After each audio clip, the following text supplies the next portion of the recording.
Video को start करने से पहले अगर आपने अभी तक चैनल को सब्सक्राइब नहीं करा है तो दोस्तों चैनल को पहले सब्सक्राइब कर लीजिए और इस साथ में इस बेल आइकन को जरूर क्लिक करिएगा दोस्तों, जिससे आपको टाइम टू टाइम नोटिफिकेशन मिलते रहेंगे। चलिए फ्रेंड्स, अब हम वीडियो स्टार्ट करते हैं। Hello friends, welcome to crazy GK tricks. आज इस वीडियो में हम मध्यकालीन भारत के मुगल काल के बारे में डिस्कस करेंगे। दोस्तों काफी इंपॉर्टेंट है ये। अगर हम मध्यकालीन भारत का सेशन देखते हैं पूरा, तो उसमें मुगल काल जो है वो काफी इंपॉर्टेंट है। तो फ्रेंड्स, आप ये वीडियो पूरा देखिएगा, अच्छे से देखिएगा और समझिएगा, तो आप आसानी से क्वेश्चंस लगा पाएंगे। मैंने काफी इंटरेस्टिंग बनाने की कोशिश करी है इस लेक्चर को, तो आई थिंक आपको ये लेक्चर जरूर पसंद आएगा। तो फ्रेंड्स, हम साथ में एक क्वेश्चन आंसर सेट भी लगाएंगे जो कि बहुत ज्यादा इंपॉर्टेंट है। दिल्ली सल्तनत का पार्ट 1 हम ऑलरेडी बना चुके हैं। ये पार्ट 2 है जिसमें हम मुगल काल को डिस्कस करेंगे। ठीक है फ्रेंड्स, एक सीरीज चल रही है। इसके बाद जो लेक्चर आएगा वो आएगा यूरोपियन कंपनी का, जो कि मध्यकालीन भारत का आखिरी लेक्चर होगा। उसके बाद हम आधुनिक भारत स्टार्ट करेंगे। चलिए हम इस लेक्चर को स्टार्ट करते हैं। तो फ्रेंड्स, मुगल काल का जो समय है वो है 1526 से लेकर 1707 तक का। 1526 याद रखिए, जब लोधी वंश का अंतिम शासक इब्राहिम लोधी भारत देश के अंदर जिसने उत्पात मचा के रख दिया था, तब मेवाड़ के शासक राणा सांगा ने बाबर को बुलाया था अफगानिस्तान से, और बाबर ने आकर इब्राहिम लोधी को पानीपत के प्रथम युद्ध में हरा दिया था और मुगल साम्राज्य की स्थापना कर दी थी। तो चलिए अब हम एक एक करके पढ़ते हैं। पहला आता है हमारा बाबर। बाबर का शासनकाल 1526 से लेकर 1530 तक था। भारत आने से पहले बाबर अफगानिस्तान के परतूनिया नामक इलाके का सरदार था। इसके पिता का नाम उमर शेख मिर्जा था और यह शुद्ध तुर्क थे। भारत आने के बाद बाबर ने लगातार 4 युद्ध लड़े थे दोस्तों, जो कि बहुत ज्यादा इंपॉर्टेंट है, ध्यान रखिएगा। पहला युद्ध था 1526 में इसने लड़ा था, पानीपत का प्रथम युद्ध लड़ा था, जिसमें बाबर ने इब्राहिम लोदी को हराया था। उसके बाद 1527 में इसने खानवा का युद्ध लड़ा, जिसमें बाबर ने राणा सांगा को हराया था। उसके बाद 1528 में इसने चंदेरी का युद्ध लड़ा, जिसके अंदर बाबर ने मेदिनी राय को हराया था। और फाइनली 1529 में घाघरा का युद्ध लड़ा, जिसमें बाबर ने अफगानों को हराया था। तो ध्यान रखिएगा दोस्तों, ये बाबर के 4 इंपॉर्टेंट युद्ध थे। इसको याद रखने की ट्रिक मैंने ऑलरेडी बना रखी है, जिसका वीडियो मैंने डिस्क्रिप्शन में दे रखा है, तो आप वहां से उसकी ट्रिक देख सकते हैं। तो ध्यान रखिएगा, ये बाबर ने इंपॉर्टेंट 4 युद्ध लड़े थे जिनसे क्वेश्चंस बनते हैं। खानवा के युद्ध के बाद बाबर को गाजी की उपाधि दी गई थी और इसकी दानवीरता के कारण इसे कलंदर की उपाधि भी दी गई है। तो ध्यान रखिएगा दोस्तों, बाबर की आत्मकथा का नाम क्या था? बाबरनामा था। और 1530 ईस्वी में बीमारी के कारण बाबर की मृत्यु आगरा में हो गई थी और बाद में इसे काबुल ले जाकर दफना दिया गया। इसके बाद अगला शासक जो हुआ वो था हुमायूं। इसका शासनकाल 1530 से लेकर 1556 तक चला। हुमायूं के शासनकाल में ही शेरशाह सूरी, शक और अफगानों ने हमला करा था, जिसको हुमायूं ने फिर से हराकर मुगल शासक बना था। इन सभी को युद्ध में पराजित कर दिया था हुमायूं ने दोबारा। ध्यान रखिएगा दोस्तों, हुमायूं के शासनकाल में ही शेरशाह सूरी ने जीटी रोड का निर्माण कराया था, और यह जीटी रोड कहां से आता है? कलकत्ता से पेशावर जाता है, पाकिस्तान। तो ध्यान रखिएगा दोस्तों, इससे क्वेश्चंस बनते हैं। हुमायूं की जीवनी का नाम क्या था? हुमायूं नामा था। और इसकी रचना किसने करी थी? गुलबदन बेगम ने करी थी। मैंने आपको बुक्स के जो ट्रिक है उसके अंदर, मैंने बुक्स एंड ऑथर की ट्रिक थी उसके अंदर मैंने आपको ये बता रखा है। फ्रेंड्स ध्यान रखिएगा, 1556 ईस्वी में हुमायूं की मृत्यु कैसे हो गई थी? शेर मंडल नामक पुस्तकालय की सीढ़ियों से गिरकर इसकी मृत्यु हो गई थी। इससे क्वेश्चंस बनते हैं, तो आप इसको थोड़ा ध्यान रखिएगा। फ्रेंड्स, हुमायूं के बाद अगला शासक कौन बना था? अकबर। ध्यान रखिएगा दोस्तों, अकबर का शासनकाल जो था वो 1556 से लेकर 1605 था। अकबर का जन्म 1542 में अमरकोट पाकिस्तान में हुआ था। ठीक है, ये इंपॉर्टेंट पॉइंट बता रहा हूं आपको, अंदर डेप्थ में पढ़ने की जरूरत नहीं, क्योंकि क्वेश्चन जिनसे बनते हैं हम उनको पढ़ लेंगे। अकबर ने कम उम्र में ही पानीपत का द्वितीय युद्ध लड़ा था, जिसके अंदर उसने सिकंदर सूरी के सेनापति हेमू को पराजित कर दिया था। तो ध्यान रखिएगा दोस्तों, अकबर का शासनकाल जो है वो हिंदी साहित्य का स्वर्णकाल कहते हैं। ये क्वेश्चन जनरली बनता है, ध्यान रखिएगा। अकबर ने 1582 में दीन ए इलाही धर्म की स्थापना करी थी। कब करी थी? 1582।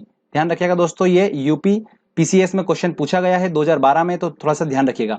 दीन ए इलाही धर्म की स्थापना करी थी। ओके, और इस दीन ए इलाही धर्म को अपनाने वाला पहला व्यक्ति कौन था? अकबर खुद ही था। और पहला हिंदू कौन था? बिरबल था। अकबर के दरबार में 9 रत्न रहते थे। 9 रत्न कौन कौन से मैं आपको बता देता हूं। बिरबल, तानसेन, मुल्ला दो प्याजा, अब्दुल रहीम खाने खान, मानसिंह।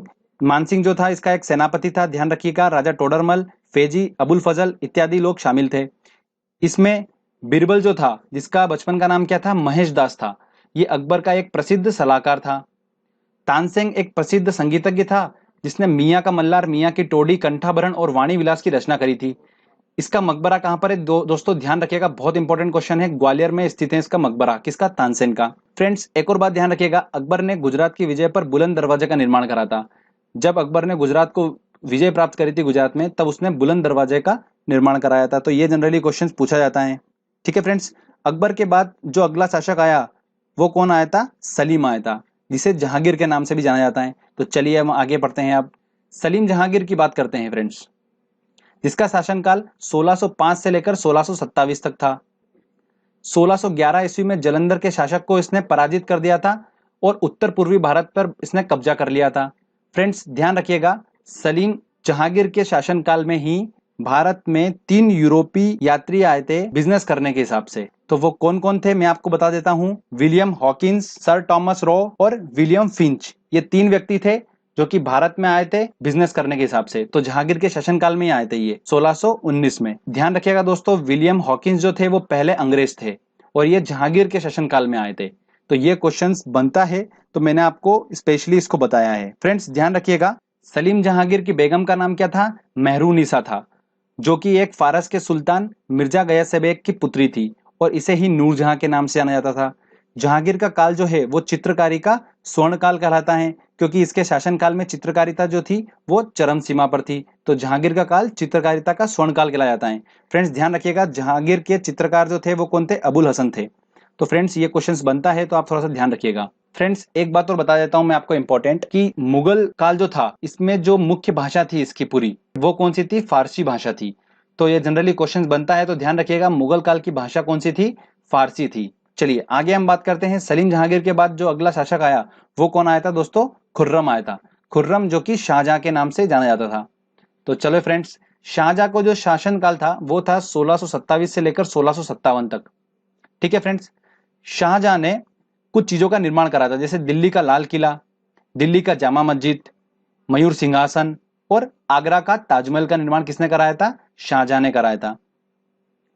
मयूर सिंहासन जो दोस्तों ध्यान रखिएगा, एक इंपॉर्टेंट बात, इसका जो मुख्य कलाकार था उसका नाम था बादल खां, और आगरा के ताजमहल का जो मुख्य कलाकार था उसका नाम था अहमद लाहौरी। ये क्वेश्चंस बना है दोस्तों, अभी लेटेस्ट क्वेश्चन चल रहे हैं ये, तो आप थोड़ा ध्यान रखिएगा। मैं कुछ इंपॉर्टेंट फैक्ट्स बता रहा हूं आपको जो बहुत इंपॉर्टेंट है, अंदर डेप्थ में जाने की जरूरत नहीं है, वैसे भी टाइम बहुत कम रहता है एंड टाइम पर, तो हमको ये ऐसी चीज है जिसको हम एक बार वीडियो देख के एग्जाम देने जा सकते हैं। शाहजहां के शासनकाल में ध्यान रखिएगा, ये मयूर सिंहासन जो था इस पर बैठने वाला पहला व्यक्ति कौन था? शाहजहां खुद ही था। और उसके बाद क्या हुआ था, एक फारस का लुटेरा नादिर शाह आया था जो कि मयूर सिंहासन को लूट कर ले गया था। उसके बाद इस मयूर सिंहासन पे जो अंतिम बैठा था वो बैठा था महमूद शाह रंगीला। तो ये क्वेश्चन पूछा जाता है, तो ध्यान रखिएगा कौन बैठा था लास्ट बार इस पे? महमूद शाह रंगीला। नोट डाउन कर लीजिएगा दोस्तों इसको। चलिए आगे हम बात करते हैं। शाहजहां की बेगम का नाम क्या था? अर्जुमंद बानो था, जिसे मुमताज के नाम से जाना जाता है। तो फ्रेंड्स ध्यान रखिएगा, एक और अब बात बताता हूं मैं। शाहजहां के 7 संतानें थी, जिसमें इसकी सबसे प्रिय संतान थी औरंगजेब और दारा शिकोह।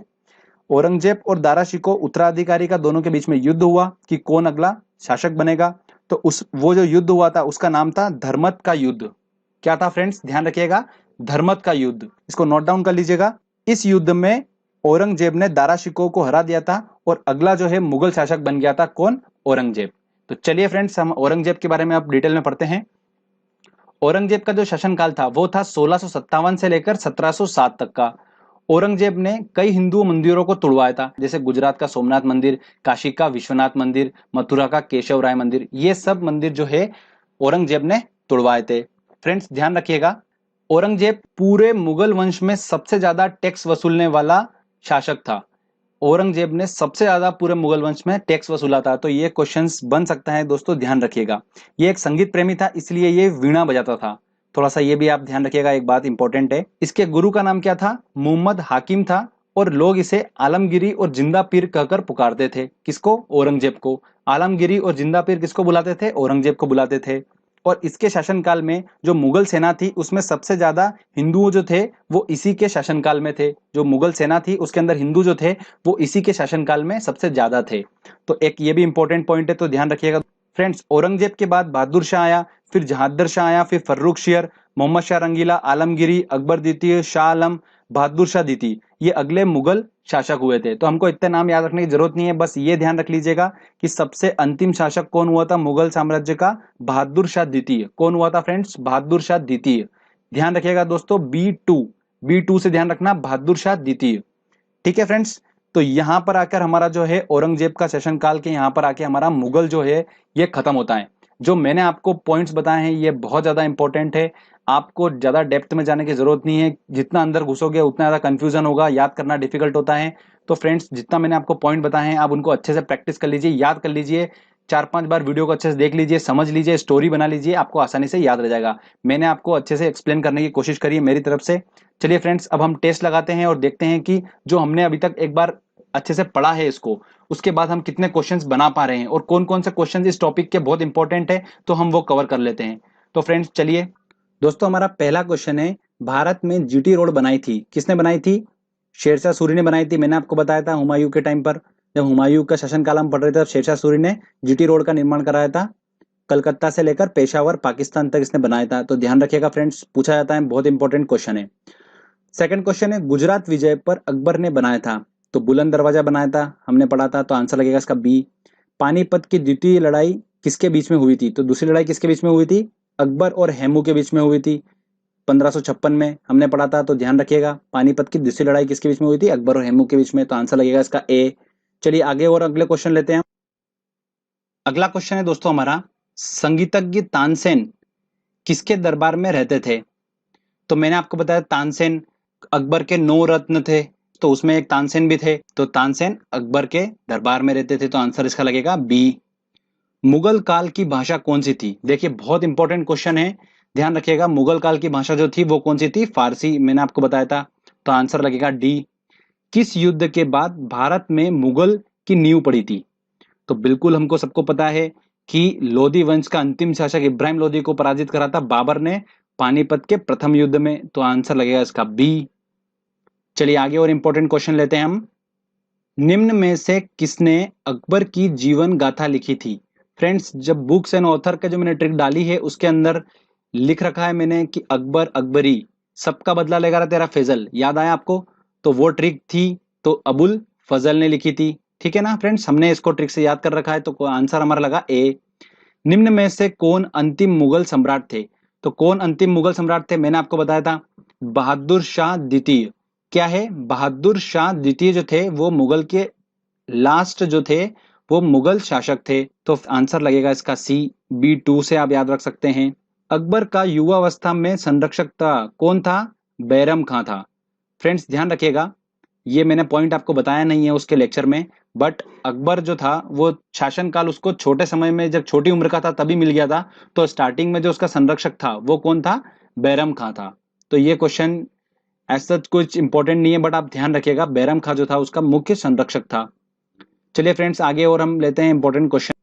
जीटी रोड जोड़ती हैं, जीटी रोड किस किस को जोड़ती हैं? कोलकाता मुंबई, कोलकाता अमृतसर, दिल्ली चेन्नई, लुधियाना तिरुपति। तो हमें पता है कि कोलकाता से लेकर पंजाब से होते हुए पाकिस्तान पेशावर तक जाती हैं वो, तो पंजाब में अमृतसर पड़ता है कोलकाता से, तो इसका आंसर लगेगा बी।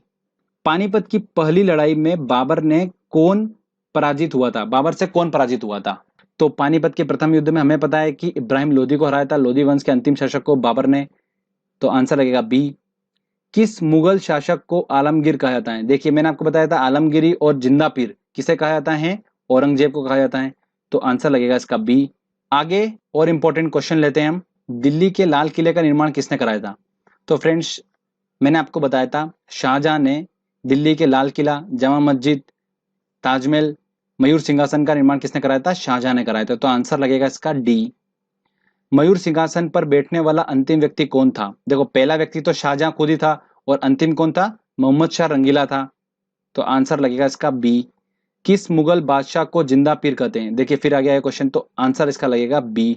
औरंगजेब इसका आंसर है सही। अगला क्वेश्चन है दोस्तों हमारा, तानसेन का मकबरा स्थित है। तो फ्रेंड्स जब हम अकबर का शासन पढ़ रहे थे तब मैंने आपको बताया, तानसेन के बारे में बताया था कि तानसेन ने मियाँ का मल्लार, मियाँ की टोडी, कंठाभरण, वाणी विलास की रचना करी थी, और इसका मकबरा कहाँ पर है? ग्वालियर में है। तो आंसर लगेगा इसका बी। अगला क्वेश्चन आता है हमारा, दिल्ली की प्रसिद्ध जामा मस्जिद का निर्माण काम किसने कराया था? तो लाल किला, जामा मस्जिद हमने पढ़ रखा है, शाहजहां ने कराया था। तो आंसर लगेगा बी। अब्दुल अहमद लाहौरी के संदर्भ में कौन सा सही है? अब्दुल अहमद लाहौरी, देखिए फ्रेंड्स ध्यान दीजिएगा, नाम में अब्दुल अहमद लाहौरी आ रहा है, मतलब हमने स्पेशल नाम पढ़े थे कलाकार के बारे में, मुख्य कलाकार के बारे में। दो थे, एक बादल खां था और एक कौन कौन था?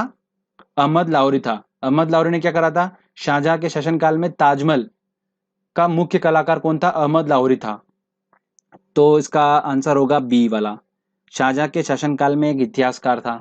ठीक है फ्रेंड्स, तो ये यूपीपीएससी में क्वेश्चन पूछा गया था 2006 में, रिपीट हो सकता है, इंपॉर्टेंट क्वेश्चन है, ध्यान रखिएगा। चलिए आगे और इंपॉर्टेंट क्वेश्चन लेते हैं। धर्मत का युद्ध किसके बीच हुआ था? देखिए फ्रेंड्स, मैंने आपको बताया था धर्मत का युद्ध जो हुआ था वो औरंगजेब और दारा शिकोह के बीच में हुआ था और फाइनली औरंगजेब जीत गया था इसके अंदर। तो धर्मत का युद्ध किसके बीच में हुआ था? औरंगजेब और दारा शिकोह। औरंगजेब कौन सा वाद्य यंत्र बजाते थे? तो वीणा बजाते थे। बाबर ने चंदेरी का युद्ध लड़ा था। अच्छा फ्रेंड्स, अगर आपने वो ट्रिक देख ली होगी तो आप आसानी से लगा सकते हैं कि बाबर ने चंदेरी का युद्ध किसके लड़ा था? मेदिनी राय के साथ में लड़ा था। तो इससे ट्रिक से हम उसको आसानी से सॉल्व कर सकते हैं। तो इस तरीके से आप इस लेक्चर को अच्छे से पढ़िए, समझिए। हिस्ट्री को ऐसा कोई ट्रिक से याद नहीं कर सकते हैं, हमको क्या होगा, पढ़ना पड़ेगा, इसको अच्छे से समझना पड़ेगा, स्टोरी वाइज दिमाग में बिठाना पड़ेगा, डेली इसका रिवीजन करना पड़ेगा कुछ समय तक, तब जाके हम हिस्ट्री को अच्छे से याद कर सकते हैं। तो फ्रेंड्स, आप मेहनत करिए, इस लेक्चर को समझिए, इससे पहले वाला लेक्चर भी है पढ़ते रहिए, वीडियो को आप ऑफलाइन सेव कर लीजिए, उसको बार बार रिवीजन करते रहिए। हिस्ट्री ऐसा टॉपिक है, भूल जाते हैं हम, बट आप इसको अगर इंटरेस्ट से पढ़ेंगे, जो मैंने अपनी तरफ से एफर्ट लगाया उसको आप अच्छे से पढ़ने की कोशिश करिए, देखिए, आप उसको डायग्रामेटिकली समझिए चीज़ों को, तो आपको आसानी से समझ में आ जाएगा। फ्रेंड्स, अगर आपको ये वीडियो अच्छा लगा है तो जल्दी से वीडियो को लाइक करिए, दोस्तों के साथ शेयर करिए और इस चैनल को जरूर सब्सक्राइब कर दीजिएगा, जिससे दोस्तों मैं आगे अच्छे अच्छे वीडियो आपके लिए लेकर आता रहूंगा। तब तक के लिए फ्रेंड्स, गुड बाय।